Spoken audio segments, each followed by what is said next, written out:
belong to Italy. So basically we're going to break this big important nation up into little pieces. And that's why the 1930s for Austria is also going to be a rise of nationalism, trying to view the world again as a big power, uniting with the Third Reich of Adolf Hitler. And after the Second World War, Austria, the same as Germany, is going to be occupied by the Allies and divided into little pieces. So it's going to be the Soviet-occupied area of Austria, the North American-occupied Austria, the British-occupied Austria, and also the French-occupied Austria. But in the 1950s, Austria is going to guarantee its neutrality, and they're going to leave the country. It's going to maintain its neutrality and independence, and so we have to understand that it's going to be having borders with the ex-Soviet bloc. But it's much smaller than what it used to be. It doesn't have coastal areas. Before the Austrian had a navy, the Austrian forces had a navy. They don't have a navy anymore.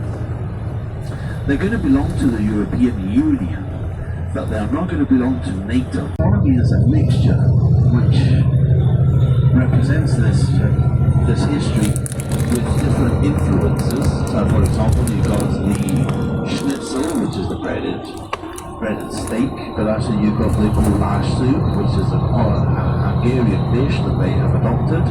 They've got pasta dishes adopted from northern Italy as well. Magnificent sweets, especially cakes, like the Sachertorte.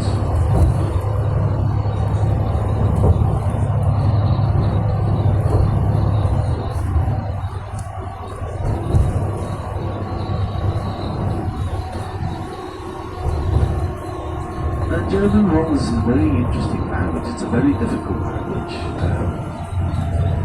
It functions with declinations like Latin, but they basically going to be declining everything, so it makes it quite complicated. And one of the difficult things about German is that unless you get the last word of a sentence, you don't know what's happening, because the verb goes at the end of the phrase. So you really have to listen until right at the end, because if not, you don't know what's going to be happening.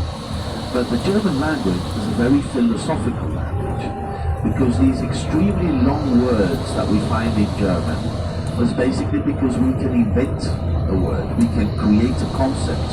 How? By joining other words. And that's why we've got so many philosophers and thinkers that come from a German language stock. Goethe, Jung, Marx, Engels, Freud, Nietzsche, because they can.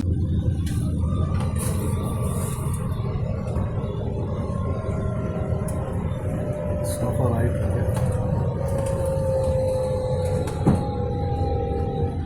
So entering the city of Innsburge.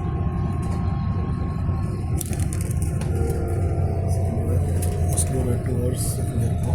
Oh yeah, we've got the river. It's the Salzburg, other side of Austria, Hammer and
actually இங்கேயும் பேலஸ்லாம் பார்க்க போகணும்னு நினைக்கிறேன். Palace தான் சொன்னாங்க.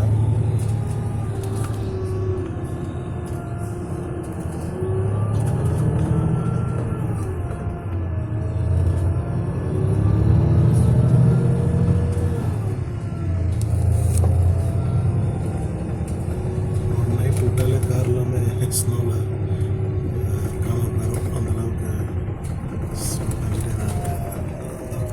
எல்லா காருக்கு மேலேயும் snow இருக்குது.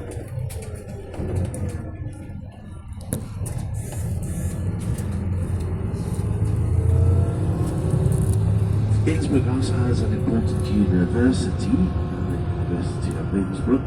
So even as I say, it's got life the whole year round.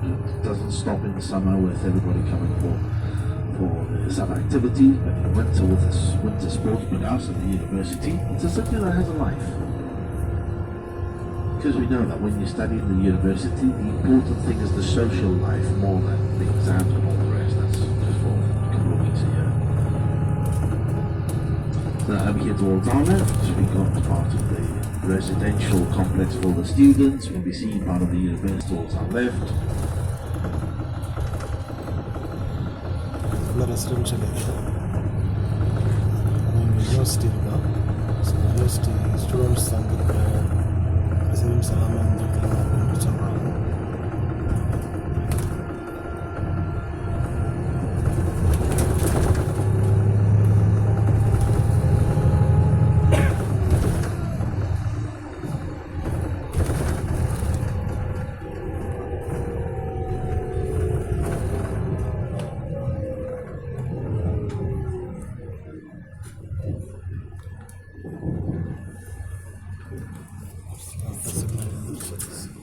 ஊருக்குள்ளே தான் பிரச்சனை, நிறைய சிக்னல்ஸ் இருக்குது.